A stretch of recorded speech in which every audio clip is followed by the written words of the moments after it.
We're talking about Huey Lewis's song "Heart and Soul." The way that song happened was for Huey Lewis was the song turned up on a Ford demo tape. These were tapes that you used to get if you bought a Ford vehicle. You could test the stereo out in, and they had tracks on there that really weren't hits or anything. They were just tracks recorded by a lot of studio musicians and things. And the song "Heart and Soul" turned up on there by somebody, and Huey found it and said, "Hey, I like this. I want to do it." So they did the track, and it became a hit for them. But whoever originally did it didn't do much. It was on that. Yeah. Interesting. So that's how that happened. So it was, I could see the guys like, oh man, I sold it to Ford for $50, and now look what he did with it. Yeah, that's pretty much what it is. You know, if you YouTube it, you can find the original, and it's still good. It's very different. Huey Lewis and the News really did a nice job with it, and it was such a unique track. I always thought that one had so much texture to it. It's almost like a couple of different songs mushed together, because when it gets to the chorus after the bridge, it doesn't sound like the same song you were listening to before. It's cool that way. And every other Huey Lewis song is standard pop formula, but that one's just so different. I love it. It rocks, which is funny to say about Huey Lewis and the News, but it does. It rocks. So, anyway, have you ever? We're going to talk Huey here for a few minutes because you've gotten into a topic in which I've got albums up there of his. John's favorite, Huey Lewis. Yes, that was a big one. Have you ever seen them perform in concert? Not live, no. Before the concert, you mentioned "Heart and Soul" was one of your favorite songs, and that would have been probably right there with that. When we saw them in concert, I think probably my favorite were the songs that they went out there and basically were doing a cappella. Like "It's All Right" and things like that. The Naturally and "Bad is Bad," which isn't completely a cappella. "Bad is Bad" has a drum machine, I believe, in the background of it. But when they come out at the front of the stage and they basically start the drum machine and the guys are singing and doing their thing, it's like that was really, really, really cool. And for me at that time, that was one of the first experiences with people doing a mainly a cappella type performance. Right. So I was like, oh, that's really cool. I wish I had that kind of talent. No, it's odd too because Huey sings with a lisp. He doesn't talk with one though. If you listen to him speak, he doesn't have a lisp. When he sings, he has one. It's really odd. Interesting. Yeah, I never thought about that. Yeah, it's really weird, but I don't know. I dig that tune. The Sports album was really good. I really enjoyed Do You Believe in Love as well. That was a good song. The album was called, I don't know what that album was called. It wasn't Four. Four was the fourth album. I don't know what the. At any rate, picture with Huey himself on the front. It's kind of a bluish. Yeah, it's gray background, maybe. Kind of a bluish gray. No, maybe it's blue. Yeah, but yeah, it's kind of a aged-looking picture of him, kind of thing. But yeah, I dig him too. I'm not into him like you're into him, but I really do like that song. We were really huge. We had the posters on the wall because he was one of the first ones that had. Well, and that was during that time where Michael J. Fox. Started, and then Michael J. Fox came in with his thing. So, Back in Time was kind of a cool thing. Power of Love. Oh, yes. Yeah. So when we actually watched Back to the Future with the kids it was the last weekend, I believe it was. So for them, their experience with the whole Back to the Future world is Lego right. Marty, and using their Lego dimensions to play these games. So that's why they wanted to watch Doc and Marty. And now all of a sudden they're watching this movie and they're hearing this music for the first time in their world, because I don't play that type of music in the house because they think it's stupid. So they're hearing it and they're like, "This is really good. Who is this?" I'm thinking, I have failed as a parent. I'm glad you asked. Let me just go. I will to show you. Oh, I totally failed as a music dad. My kid is into the Monkees and stuff. I mean, And I walked past my sophomore's room the other night, and he's been creating his own music, and some of you might have caught a couple of the tracks that I've shared on my Facebook page. But I'm walking past his room, and he's playing like late 70s, early 80s rock tunes in there. And I walk past him once, like, oh, walk back again. He's got a different one on. Oh, walk back. It's like, well, what are you listening? Oh man, I'm streaming the station, man. It's playing some awesome stuff here, and he knows these tunes. And it's like, right. When do you listen to these? The last time I checked on your music was like a year and a half ago, and you were into the EDM dubstep. I think they were dubstep, and then they progressed into some EDM things. It's like, Right. Where did Well, this? something juvenile. Yeah. Yeah, where did this come from? You don't know. I Yeah. mean, my kid was really into 80s music as well. I think she thinks that I think I've mentioned this in shows before, but she thinks the greatest song ever written of all time is probably got to be "The Safety Dance" by Men Without Hats. Because it's really intellectually stimulating. There's no song greater than that, and I'll never forget. She came to me one day. We were watching. Well, she wanted to see the video. We popped it up, and she said, "Daddy, this is such a happy song, and everyone's dancing. Why is he so angry?" I said, "Honey, he's not angry. He's new romantic." And she looked at me like, "What does that mean?" I was like, "Oh boy." So we went through the whole, new romantic movement and Explain. As long as you're bringing this up now. new. It was a style, really. It was like a fashion style. It was the hair and the cool mullets before they got southern-fied and redneck-fied. The clothing was more swashbuckler, like Adamant was new romantic, and it was a style. It was a style thing in England, and it kind of spawned off on almost a sub-style of music, and a lot of musicians kind of adopted that. I think early Duran Duran was new romantic, things like that. So it was just a funny thing to say to my kid, and then I had to go through and explain this thing and show her all of these points of reference to new romantic. It was kind of funny, but yeah, funny to me. Nobody else gets it. Flock of Seagulls, I think, would have fit into that. Yeah, probably. They were very new wave though, but they did adopt some of that. New romantic was more like more Adam Ant was like the poster child for that. And oh boy, I remember that the Village People for a minute in like 80, there was a new Village People, and they were the new romantic Village People, and they weren't. It was more of a GQ look for them. So, but it was still out there. I don't know. Google it. New romantic. Yeah, I don't remember the Village People in every incarnation of themselves. Well, it didn't work. I mean, they were on talk shows about it and things. I remember that. Oh, it's the new romantic Village People. So they're like not 70s anymore. They're 80s. They're new romantic now. That was a thing. When I met Felipe Rose at Mobile Beat, I should have brought up the new romantic Village People and see what he thought about that, because it didn't stick. He was very chatty. He would have definitely talked about it. Oh yeah, I've spoken to him a couple times since. Yeah. What the hell's our show about this week? Well, I wanted to talk about a couple of different things. One of which is DJ scams. There's different types of scams in the industry, and my intent was to talk about the times when people, and we've both read these or had people talk about these, where you've got a bogus client that is contacting you and saying, "Hey, we're going to plan a party for Tuesday afternoon for my daughter. Price, send me price, and I send you a check." That the broken English things. But before we get into those types of things, I want to talk about, because you probably have had this also, where we are doing videos, creating content out there, and we have got someone who is contacting us that is I don't want to say they're scamming. They're not trying to scam or anything, but they're trying to be someone that they're not. They're trying to put on an air of someone who's more competent, or maybe the one that's my favorite is when you have a 12-year-old who is on your Facebook, and he's trying to impress you that he is this successful business owner. Yeah. And I'm sure you've seen that. I bought all of my equipment myself with my own money.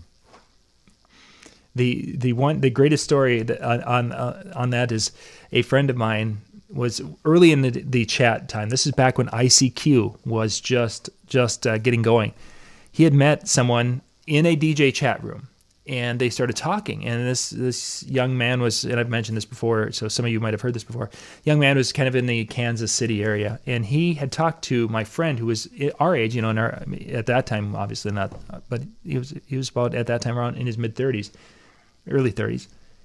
He had convinced that this friend of mine that he was a very successful multi-system operator down in that, let's call it Kansas City area. Might have been a different town, but he had convinced him to the point that he was going to sell his business up in Minnesota and move down there. This kid was a 14-year-old kid who was messing with him.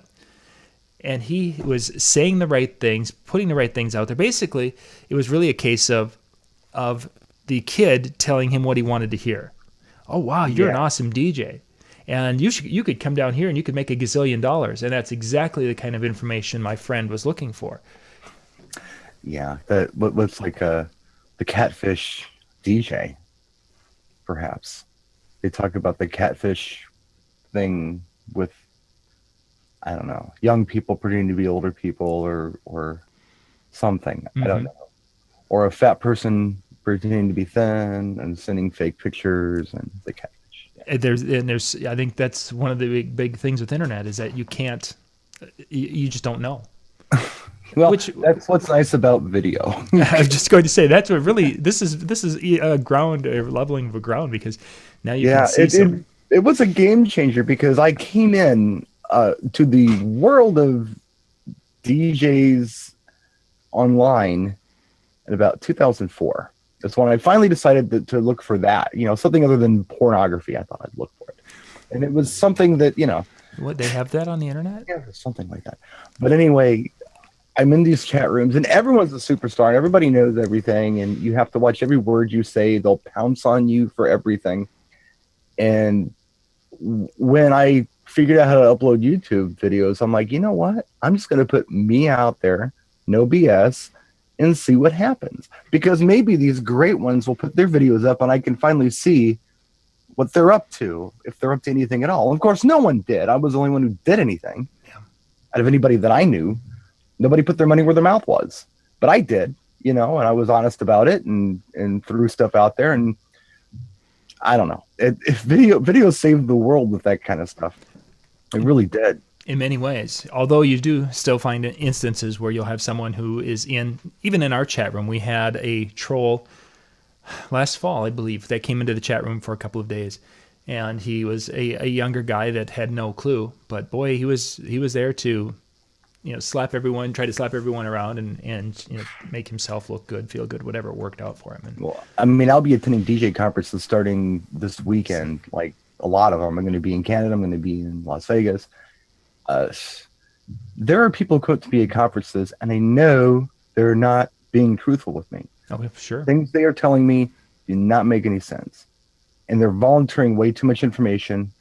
And I politely nod my head, and I don't comment on it, and I don't act impressed, because I know I can just tell. I can smell like a fart in a car, man. You know when it's bull. They do it with pricing. They do it with the kind of clients they have. They just exaggerate all these things, and tis the way, Yeah. There aren't many people who come onto my videos and say, "Hey, I'm doing so much better than you." No one does that because they can't back it up. Not that I'm doing wonderful. I'm doing fine, but nobody comes to me on my videos or even messages me and says, "Man, you could be so much more. You really could. Let me show you because I know all these things." Right. No one does that because it's all BS, man. Don't believe the hype. Don't. Yes. Don't believe the hype. It'd be really cool where you're talking with someone and they're going off about something. All of a sudden, there's a little buzzer that goes off. Oh, what's that? Oh, that's my BS meter. It's saying that you're. Wow, this thing is just going crazy. Charts, it's you. You're full of. Crap. I let him have it. Every time. I just. Oh, really? Oh, wow. That's great.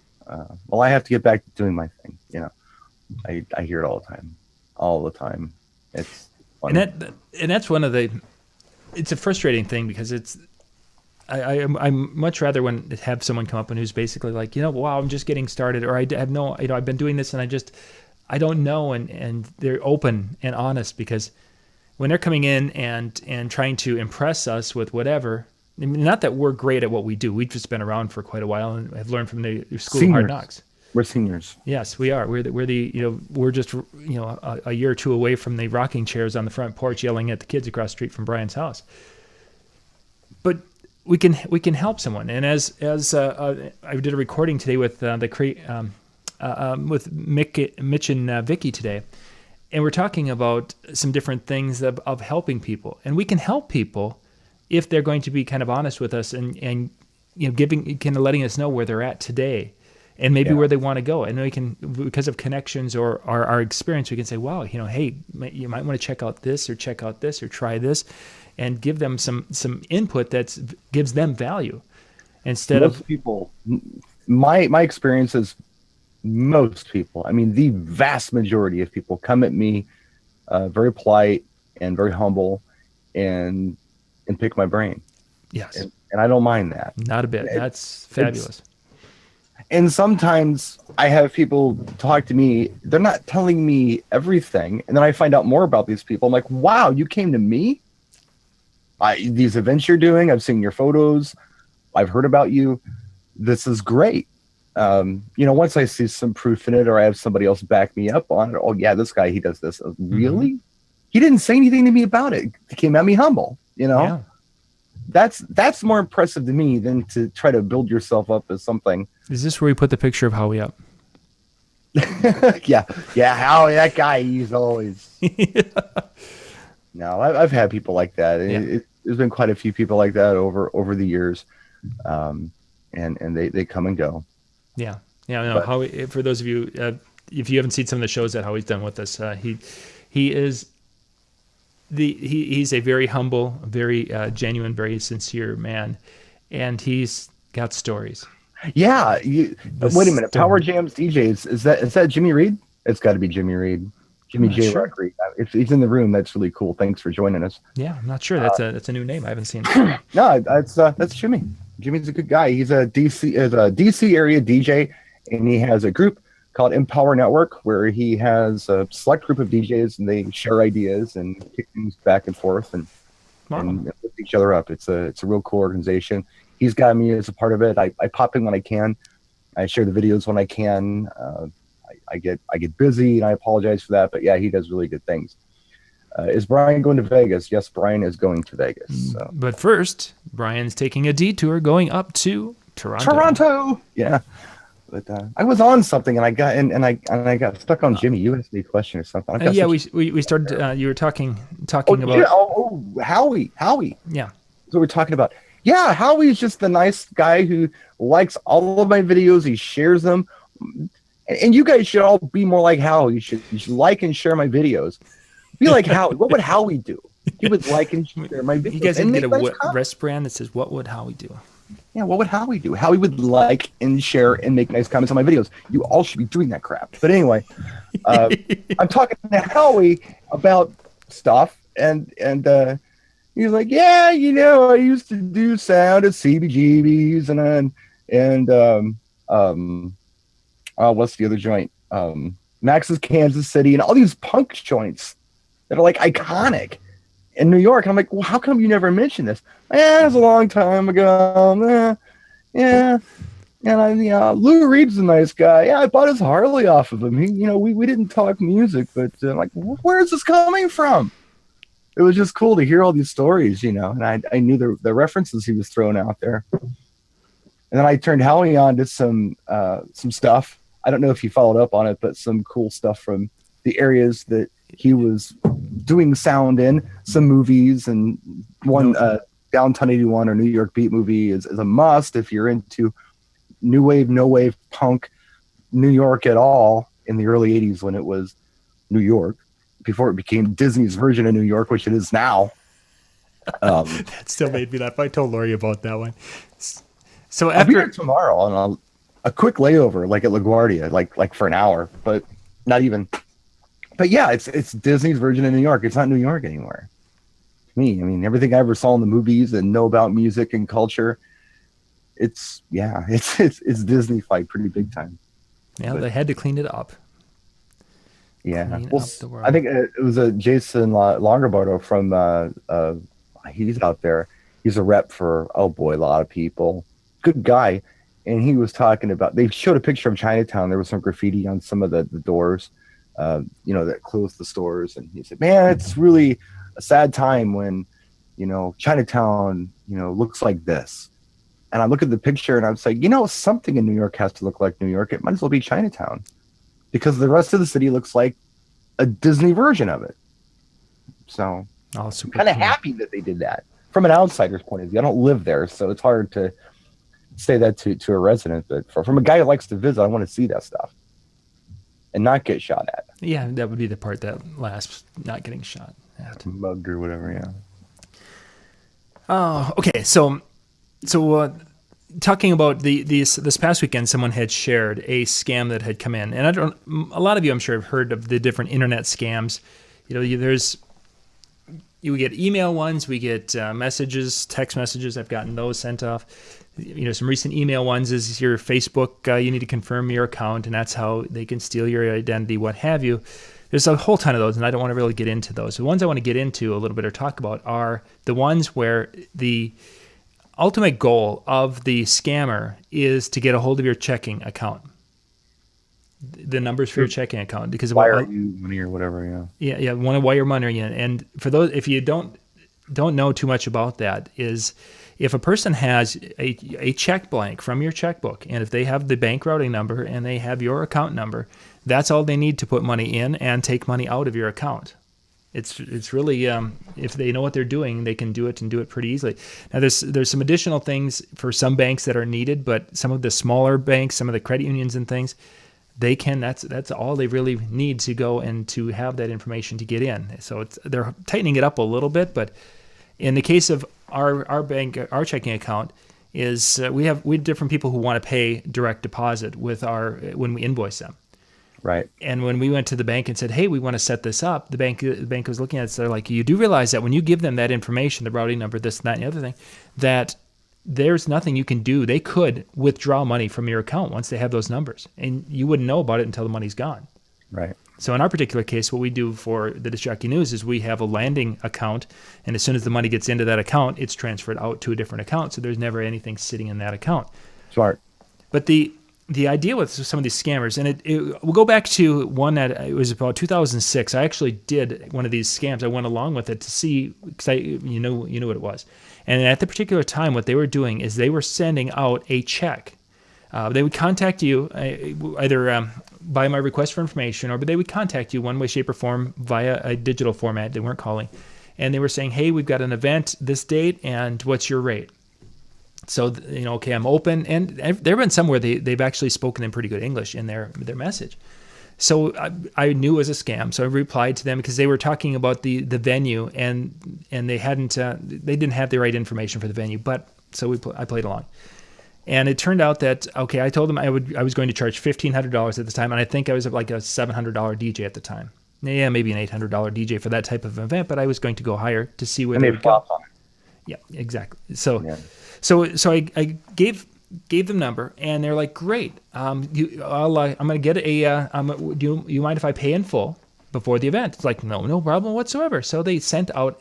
I got 2 days later, I got a registered letter in the mail, and inside was a check, a bank check.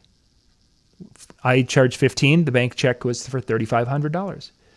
And of course, the thing is, then you're supposed to, you take that check and you look at it and you're like, "Oh no," and you contact the person. You say, "Oh, sir, you sent out too much money," and he goes, "Oh, my accountant screwed up." Well, I'll tell you what. Can you go cash the check? It's a bank check, so the check is good. Can you cash that check, and then can you wire the additional to this Western Union account number, and that's going to go to my event planner, or some other wedding person that's involved with the wedding, so that way I'm paid, and I'm paid in full, so everything's good. Here's where that scam gets interesting. We took that check up to the bank, and it's like, "Okay, look at this check. Can you?" And they're like, "Yeah, that check looks good." I mean, she holds it up to the light. It's got the proper the little watermarking and such. She goes, "It looks like a good check." So then we went and called the bank that it was drawn on. And we called the bank and asked, "Is this account, does this account, we have a check here?" And basically, all they could do at that point in time ask the bank, "Is there enough money in the account to cover the check?" There was. And that's all the bank would tell them in that round. So she came back and she goes, "It looks like a legit check, and there's money there." Again, I know it's a scam, so I'm not going to, we're not going to cash this. It's like, "Okay, now can you call back and tell them we're doing some research for an article, and that we know this check is bad, and then have them look it up a little bit more." So they call back. They go to the person's account number, and then they start checking check numbers, because this time they asked for the check number. Turns out that this check had gone through as a $50 check or something somewhere. They had stole the person's account number. Then they stole their check. They just picked a random check number, and they wrote it out. But it looked good enough so it would have passed that call back and forth, so that I would have gone through and I would have cashed it. And because the other bank confirmed that there was money there, I would have been like, oh, and then let's wire that $2,000 over to, here. Yeah. And so I would have then sent the $2,000 gone. I would have gone home thinking, "Ooh, I got $1,500 in my bank account." What happens is that when that check goes to the first bank, they're going to look and say, "Oh, this is a bogus check." They send it back to my bank. My bank looks at that and says, "Oh, Mr. Young, this is a bad check. By the way, you need to give us now $3,500 plus the fees for the check coming back." And then I'm down $3,540, I think, or whatever it was at the time. Yeah. That was a big scam that was going on for quite a bit. I think I have 3 different checks that I collected during that time frame, and they were all pretty much the same. I've been contacted a few times on that, and all I got to do is look at the email and go, no, we're not even replying to this. Yeah, it's certainly not worth it. And then people are talking. There's different. Sorry, I'm booked. Something. If I reply, that's what it is. But you can. I'm real funny about that kind of stuff. I guess I've got to. Anytime they want money back, forget it. Yeah. Yeah, and I think the current one, and many people have gotten that, is now they're not talking about doing the check and money back thing, that they're calling in there, or they want to pay you, and we want to get you paid up and such, but we can't use PayPal because PayPal doesn't accept this card or doesn't do this. There's some reason why they can't accept PayPal. Well, how about Square? Well, we can't do Square either. You know what we can do is we can wire the money directly to you. I mean, they're very obvious that that's what they're wanting those numbers, and that's where we're getting back to that whole bank idea, is that if they get those numbers, then you're basically you're time to shut that account down because it's going to be a compromised account. I had a dealing recently where I had to give some account information out, and it was legitimate. It was for a company that I work with, for wiring me funds that they owed me as a billing kind of thing. Mm-hmm. I sent them an invoice for it. It was FBT, some hotel charges that they owed, and I ended up paying for my credit card. And, I had to it was international wire transfer, so it's a little different. And boy, my bank questioned me up and down about who I was giving this information to. Oh, yeah. They were I'm like, no. I know these people. I've been to their factory. This is real. It's legitimate what they want to do. And, the bank was very suspicious. What are you doing, Brian? I mean, I've been banking there for like 25 years. What are you doing? I'm just trying to get reimbursed for some hotel expenses from a company that we're with. Are you sure you want to give this information out? They're good. They're good. This isn't a scam. This is real. Yeah. So but they were on it. They understood that something, especially international, then they get real suspicious.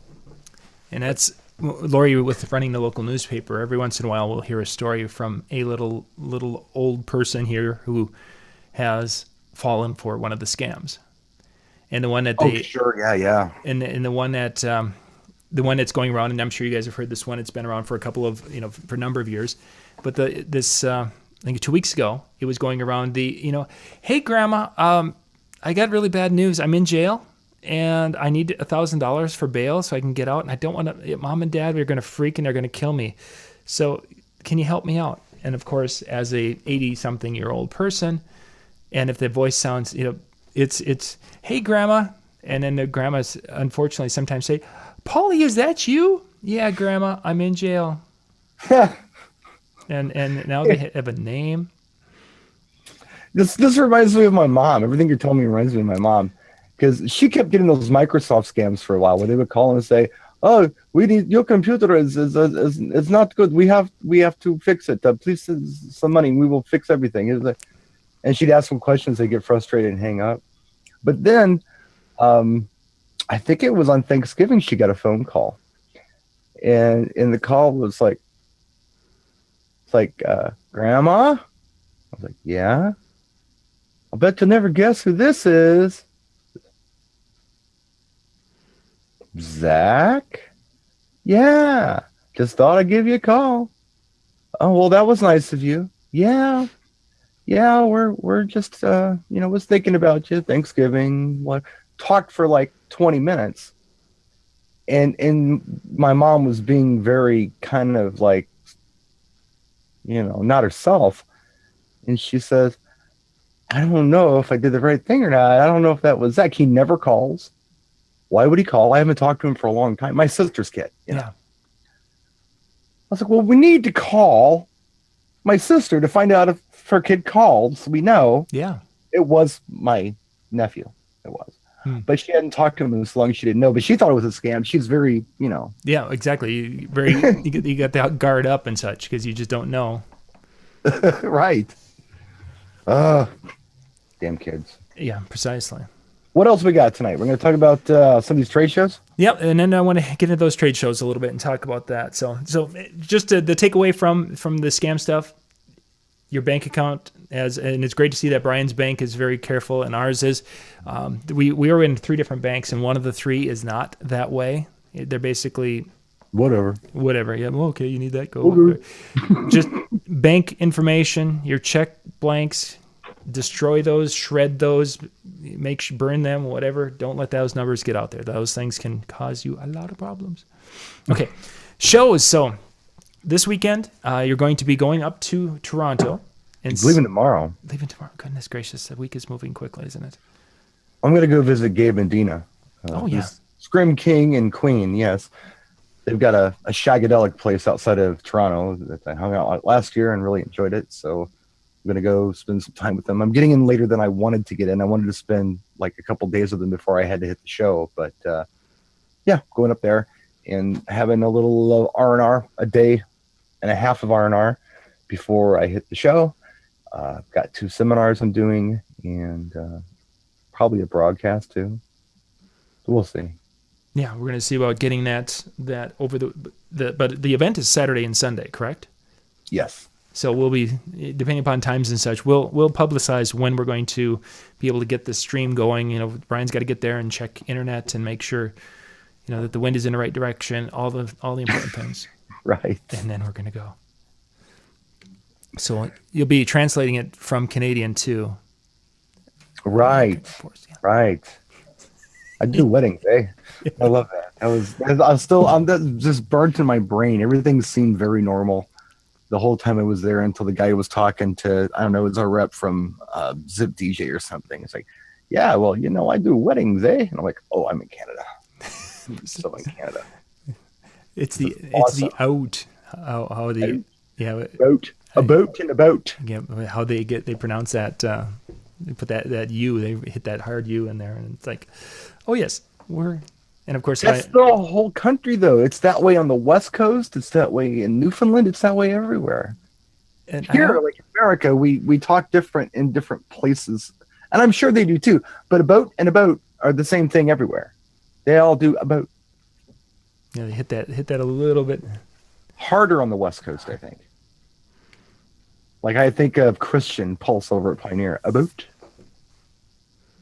But then I think of Gabe up there, and he every time I ask him something, instead of it says pardon or whatever, it's That's something that the old ladies used to say in cartoons when they couldn't hear. Hey, Sonny, hey. Speak up a little bit there. Hey. Yeah, the big horn Sound thing. funny. Yeah, right. And then Sylvester comes running and chasing the bird and runs right up top of him. Right. Yeah, the 1812 hearing aid, and yeah. So no, I love it up there though. I'm looking forward to going. I just am not exactly sure exactly what I'm doing there. Two seminars, and I'm actually buttoning those up tonight. So I'm still working on them. Last minute, I always do it that way. It's like studying for a test. You don't want to do it 3 months out. You want to do it right before the test. So you don't forget anything. Right. Otherwise, what did I write down? What did I mean by this? Yeah. Expect incredibly large laugh. What was this supposed to be that would get me a large laugh? I don't know. It doesn't make sense anymore. Right. Yeah. So what are you going to be speaking on? Have you gotten kind of a topic? Give us a little sneak peek into what you'll be talking on. Well, I cheated, actually, a little bit. Not really, but. So I was having a talk with the organizers, and they were talking about a presenter, high-profile presenter. They said, yeah, we saw him at a show like 10 years ago, and he did this amazing seminar. This is a great presentation. Really enjoyed it. So a few years ago, we went ahead and had him come to our show. We thought, hey, let's see what he's got this time. And it was the exact same presentation, word for word. Slides were the same, everything was the same. And I thought, well, I'm not going to do that to you. Every time I go, I'm going to give you a new presentation. Every time I speak, it's going to be something new. Now, if I do a show in Canada and then I do a show in Atlantic City this summer, I might do the same presentation, but I'm not going to bring the same presentation back to Toronto. Sure. So they asked me to do two this time. One I'm doing based on a DJ News article I wrote, because I thought it would be a fun discussion topic, and it makes it a real easy seminar to write, would be who are you trying to impress? Do you remember that article I did? Mm-hmm. Yes. So I'm going to do a seminar on who are you trying to impress, just to get people thinking about what their motivations are when they're doing what they're doing. So that's going to be my fluff seminar. And then my other one is going to be more about prepping for the gig. And it's less about how to prep for a gig and more about getting people to think about the time and money they're investing in each event they do. Once you can do that, then you can start thinking about what you're charging, or at least what you need to charge to at least recoup your money. I don't think a lot of people do that. I thought that'd be an interesting seminar. And that's the one I'm working on, like right now, really trying to get it buttoned up. And it's 75% there. I'll finish it after we're done with the broadcast. But yeah, those are the two subjects I have. So we have who you're trying to impress, which will be good. I know that will be a good one. And prepping for the gig, which is more than a gig prep seminar. People know how to prepare for gigs. They do them all the time, but we forget. I think we forget what we're actually doing and putting into each event. And I think that's a great topic to be talking about. You know, the things we do have a monetary value, and if we can't be recouping that, it's too easy to start throwing things in or doing more things, and all of a sudden it's like, wow, I'm making $2.50 an hour. One thing that I thought about, and I included in my seminar, I'll give you a little preview.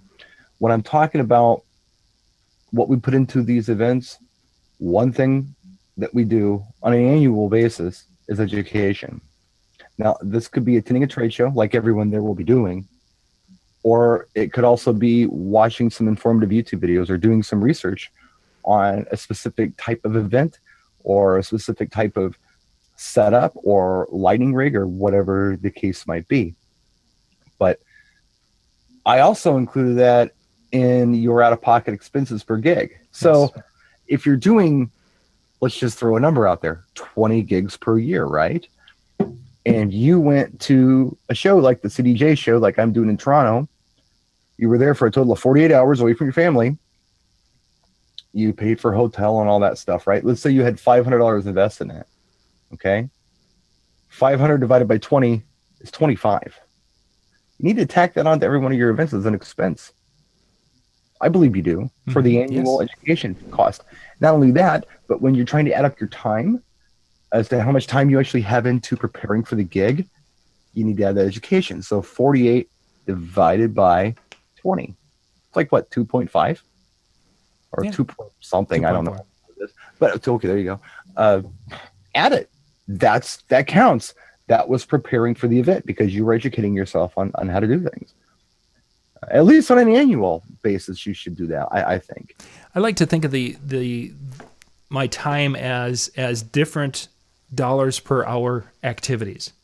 There's some activities we do that are $2 an hour activities. There's some things that we do that are $10 an hour activities, and some things that are $100 an hour activities. Sure. To try to get an idea, or to keep things kind of straight, because there's some things you do that are not as valuable to the ultimate outcome of your business. And then there's some things you do that are incredibly valuable. When you're scripting and planning for a wedding and doing that's probably, a higher value thing. If I'm putting, going and doing something smaller, or if I'm going and reading, it may not have as high a value for the ultimate outcome of whatever. But it's one of those things. Right. No, you're right. Absolutely right. And what I'm doing, I'm not even talking about what type of cash value to put on those hours. Mm-hmm. All I really want people to do is realize that they have those hours and invest it. Yeah. That's the important part.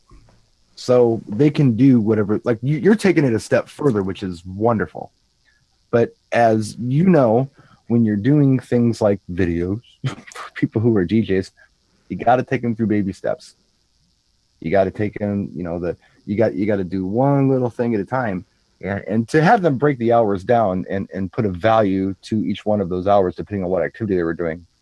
That's step 8. I'm on step 1 with these folks. Precisely. You have to to start and get the idea that your time has a value is really something that I think a lot of us struggle with, because we're it's like, oh, really? No, I can go do that. And even when Lori and I are doing different things.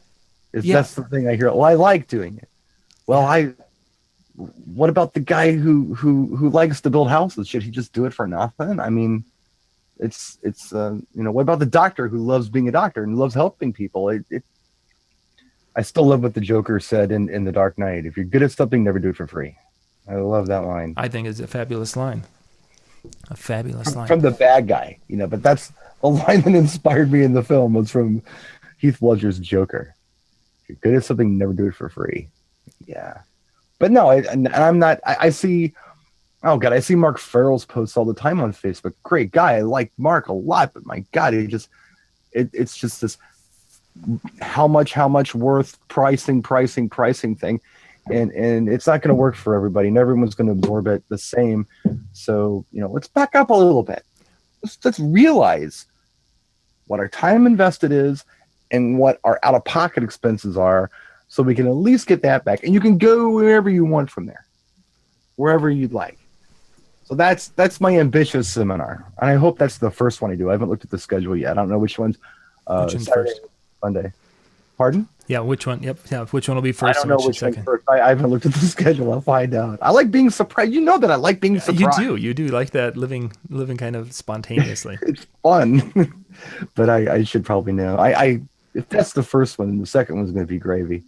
I don't know which one they thought was the big hitter. I don't even know what times they are. I hope they're not too early. Last year they put me like 9:00 on Sunday morning. I'm like, gee, thanks a lot, Doug. I appreciate that.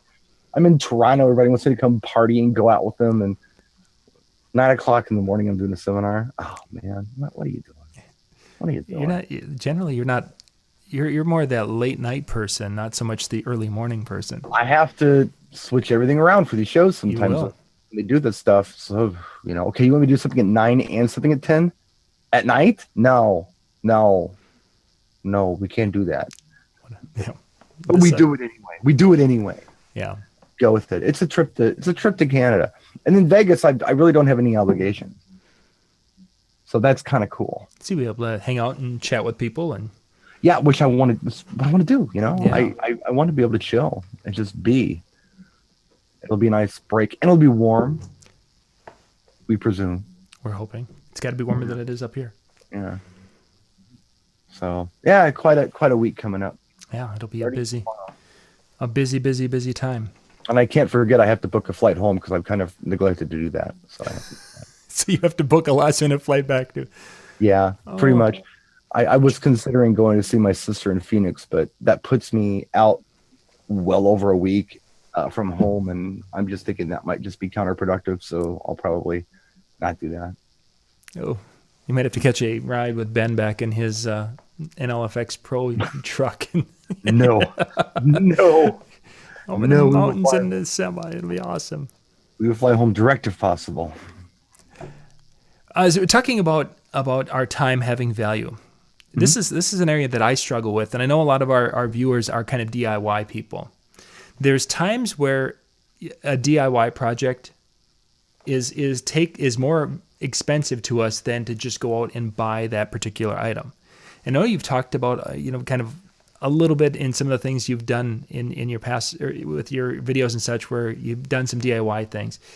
Where do you kind of draw a line where you're saying, you know what, it's just not worth my time to do this because I can just go buy this solution? Yeah, there's a lot of that. Well, what I have to do, what I'm forced to do now that people are watching, is when I'm doing DIY stuff, if it's for the business, I got to figure out a way that it can be done that anybody can do it. If I start getting out my grinder and getting out specialty tools and doing all these crazy things. A lot of people who watch my videos will say, well, I don't do any of that. I don't own any of that stuff. This is irrelevant to me. This doesn't help me. Mikey Mike does that kind of stuff. He's very good at what he does. But Mikey Mike is a rocket scientist. And I say that not as an analogy to how smart he is. I say that because he is a rocket scientist. He works for Virgin Space. That's what he does. So a lot of people aren't relating to what Mikey Mike's doing because of that. So I got to make it simple. And if it's too hard, yeah, you got to do a cost versus time thing. Some things just don't. It's just easier to throw money at things. I was building that countertop from the bench top, the butcher block top, and I was looking at the prices on the things. Wow, $300. You know? So I go on YouTube and like, yeah, make your own butcher block top. These dudes are like gluing 2x4s together and doing biscuit cuts and putting them through planers. And no, we're gonna buy a top. Yes. Because this takes too much time. I don't have the skills to do it. And even if I did, it would be too much time. I would rather just buy the damn thing and be done with it. Yep. And I did it very reasonable. So you just got to be smart about it, I think. You know, it's just common sense on a lot of this stuff. Did I answer your question? No, that does. Because there have been times as I'm working in projects and such, and you're looking at it, and it's like, okay, I could create the tabletop is a prime example. As I built these little shelving units that I'm using for a workstation, one of them I went and I built the top for it, and it turned out it's a beautiful piece, but it took me between assembling it and then sanding it and getting it prepped and then going and staining it and then covering it, varnishing 17 times so it's a nice thick coat of varnish on it. I had a week's worth of work into it. Right. I can go buy a piece of countertop and I've got $60 or whatever it is into that piece of countertop. Right. And I'm done. How long does it take you to make $60 at home? Yeah, precisely. That really becomes, this is getting back to that task, the dollar per task. That particular countertop I made, if I could buy a different one for $60, I had probably maybe $3 an hour tasks, or what those tasks were to get that piece of wood. And granted, it was, Dad made it and such, and the kids There's helped. value to that.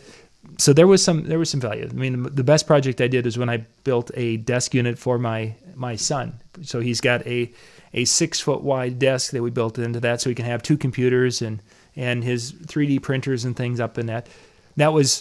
That one, yes, I could have bought something, but in that particular case, it needed to be a custom piece, and I got to spend some time with the kids coming out. That's cool. Yeah. So in that particular case, the dollar per hour was much higher. If nothing else, it was in the value to one's psyche or one's heart, compared to the other one, which the kids were like, "Oh, that's pretty neat, Dad."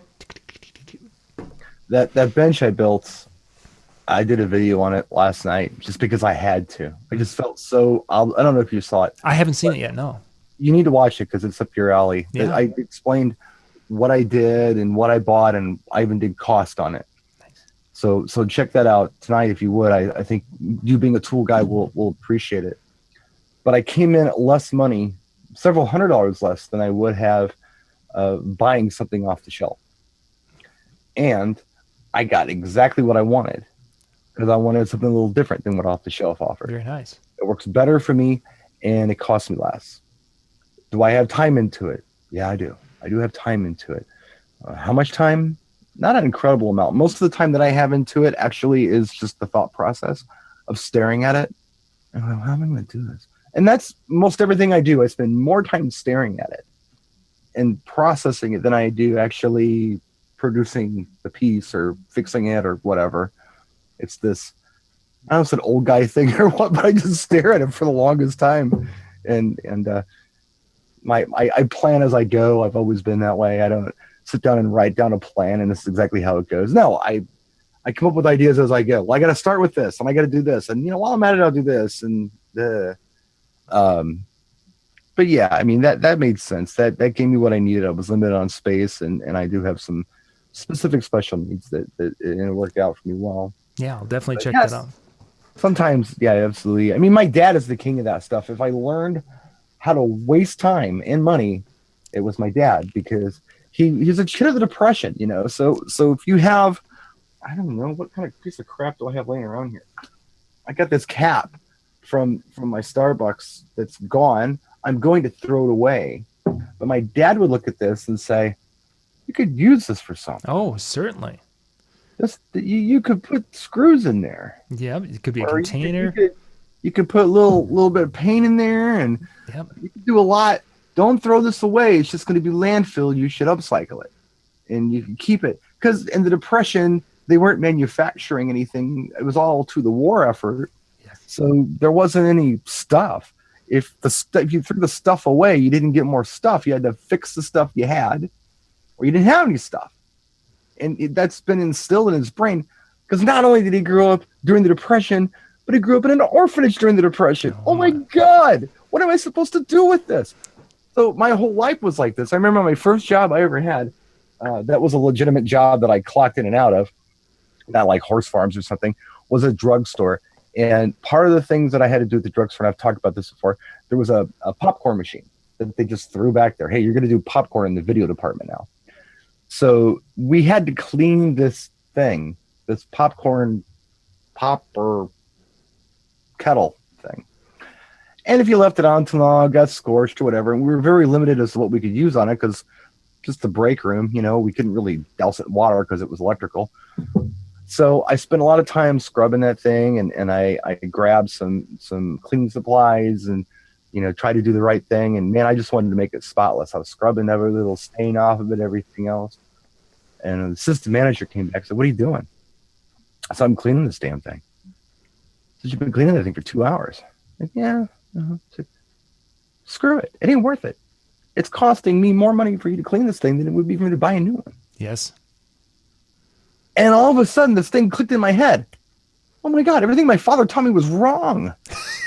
I've got to relearn everything in life because I'm so screwed up and damaged now. I want to fix and save everything.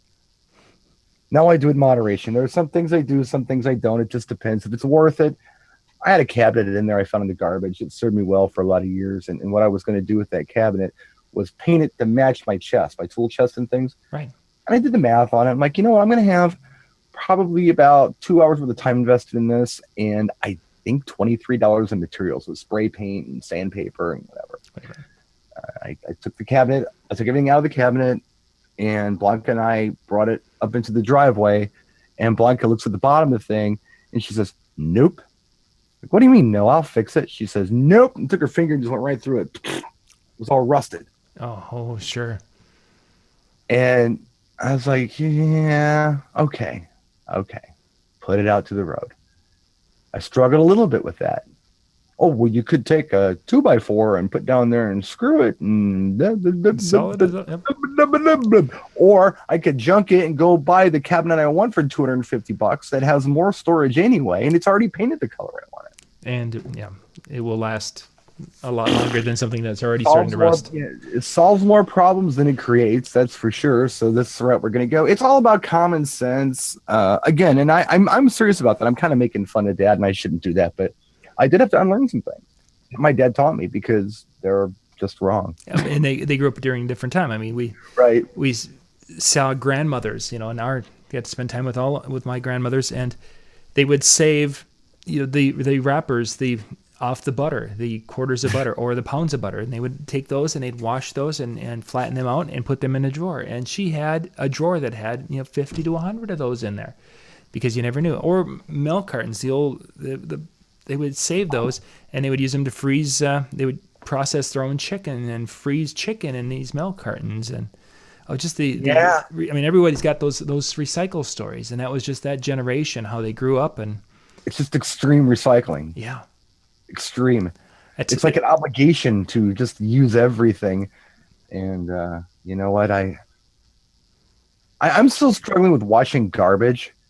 I don't know why I have to do this. There's got to be some kind of bad cost analysis and environmental negative thing about wasting water to wash out a bottle. I don't know. I struggle with that, and I'm probably wrong, but I don't just go at it without questions. I have questions. I do it reluctantly, but it just doesn't seem to make sense to me sometimes. Yeah, you can look at that. And it's the plastics and different things. Yeah, Lori and I are at Costco, and we want to buy some apples. And you go and they've got these Costco's got beautiful apples, but they're in these plastic trays, and you're looking at it's like, oh, that tray, that's a garbage, but it's a tray that looks like it could be useful for something. So I walk by saying, I don't really want to have that tray go sitting in the garbage or sitting in recycling. Lori looks at it and she's like, oh, we could put Christmas ornaments in those. So there ends up 2 of those in our cart, and next thing you know, there's 2 of those sitting in our garage waiting for Christmas ornaments that probably will never be unboxed again. But yeah. You can, but should you? Yes. You could do this, but will you do this? Well, should you? Yes. We threw so much stuff away cleaning out that storage area, the shop area. And, there was a couple of things that I threw out. As I'm throwing them into the dumpster, I'm going, I'm sorry. I'm sorry. But, and you got this whole thing with, is it doing you any good if it's in your way? That was my $5 in 8 years, but in the meantime, you're tripping over the damn thing every day. I don't know. Big box of when we were we had 16 systems at the time, and the light shows were basically 4 floodlights on the top, which were par 56, I think is what they were. Then we had 4 the par 48 pins, and then we had a mirror ball at the front, and then we would have 2 Vertipros. And so that meant at one time I owned 30 some Vertipros. So these things don't die. Right. Some do, but surprisingly, pretty hardy fixture, they were a very hardy fixture and very, very cool, especially when they were linked and they would do this little stutter. That was such an incredible effect, especially with fog. So I have these Vertipros, and I've listed them on Craigslist, and I've sold, I think, 4 of them at $10 a pop. Yeah. It's gotten to the point now where I have these things. So now it's time that we're taking these things and trying to take them to different, can we donate them here, get rid of them here? Can we do that? Do we sneak them into the garbage when the garbage man isn't looking? And, because they're boxes of these old lights that are just in the way. And it's like, okay, over your life. I can trip over them weekly, or as I was telling Lori yesterday, it's like, I'm just going to load the boxes up, take them up to the main recycling garbage dump, what have you, and if they recycle them, they recycle them. If they throw them into the dump, whatever. Mm-hmm. It's just the point. You've got to get them out of the way. Yeah, 1-800-GOT-JUNK. Yeah, that's the life of a DJ. Multi-system. So many cars that I've owned, I've had these cars, and I'm like, oh man, this little piece of trim is broke. But maybe if I want it right, but then I got to fix this and that, and that's expensive. But I'm going to get it. And I'm going to put it on my list and buy all this stuff to make it right. And then the day comes when you just need a new car and you buy it and there's something wrong with it, and you're like, God, this was so much easier than to sweat about that trim piece that was gone, or try to replace it, or I don't know. It's an old guy thing. So I apologize to all the young DJs watching this going, what are they talking about? Yeah, exactly. What are they talking about? Talking about people like my grandfather. Yeah, well, wait, it's going to happen to you too. You'll be there. To you. Except instead of talking about gear and equipment, you'll be like, I had all these apps on my phone. I was looking for something and I couldn't find it. I didn't know what to do. There were so many apps. I just don't know how to handle this, man. So I just started deleting them. This was before, the phone and your brain were like connected via whatever. You had to push buttons and figure the damn thing out. I just can't imagine anyone being that slow and that dated. You weren't jacked. It wasn't jacked into your brain yet. It was hard. Yeah. It was hard. Something. You had to touch stuff. We used to have to use keyboards. The goddamn thing's batteries went out of them all the time. It's going to be fun. Yeah. It's going to be fun. It'll happen, too. Yeah, it will. It'll happen, too. My dad talks about, we listened to the radio and whatever was on, and it was great. And then I'm thinking, oh, yeah, I used to have to watch the black and white TV in the basement because somebody was watching Hee Haw and the one upstairs that was color, and I was punished. I had to watch the black and white one in the basement. And then my kids complaining because I had to go watch my 32-inch flat screen LED in my room with 1,000 channels, full cable, because my dad was watching the 55-inch downstairs, the stupid show he watches. It's all relevant. Actually, the one is, I've got to upgrade to the $10 a month music service because the $5 music service doesn't allow me to skip ahead on songs fast enough. Because I have no attention span. We don't. Gang, we need to wrap things up. Sorry. For those of you who are sorry about the off-base tangent nights, but sometimes we have those.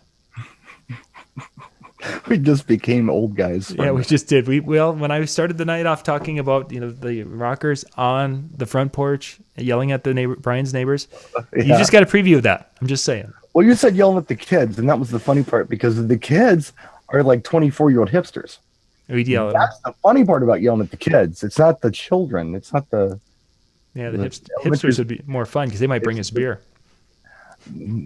They're apologetic is what they are, which is really funny because you get so mad at them and you don't want to say anything and you don't want to say anything. These guys are like big guys with like beards and tattoos and stuff, You don't want to say anything. And finally you just blow up. You're like, God damn it, turn it down.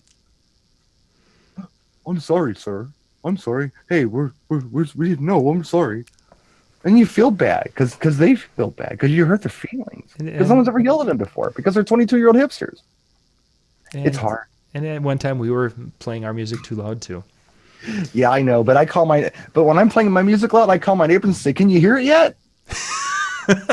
Oh, you think I'm kidding? I do it all the time. I'm like, "Can you hear it yet?" Nope. Okay, well here, let me give it a little more power. Text me when you can hear it. Can you hear it? Yeah, that should be a T-shirt. Can you hear it yet? Can you hear it yet?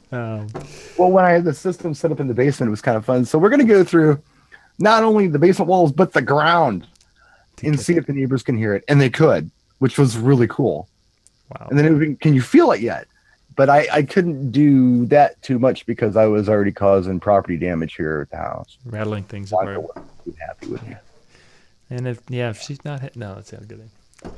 All right, gang, we're going to wrap things up. Thank you much for watching. If you have some time tomorrow night, we're going to be doing a DJNTV Insider chat tomorrow night. Basically, we're going to be doing a webinar software thing where everyone who's an insider is going to get a link tomorrow afternoon, early evening, and we're just going to have a massive gab session tomorrow night. And we can break into some small rooms if people want to do that, or the large one, and just sharing ideas, and it's going to be very similar to the conversations that we would have if we were at a DJ convention face-to-face. So for some of you who can't go, this will be a great time for that tomorrow night. So that'll be going and starting at 8:30 tomorrow evening, East Coast time.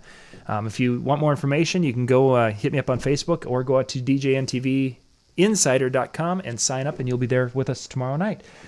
And then we have, at 10 o'clock Eastern time, we'll be doing a show on Fiverr. If you guys have not heard of Fiverr, if you've not used Fiverr, Jared's going to be talking about that tonight. The big area my boys actually were wanting to come in and be a part of that show because they both have been running very successful Fiverr businesses, which, as I'm hearing today more about my second son's business, it's like, wow, I didn't know you were making that much money off Fiverr.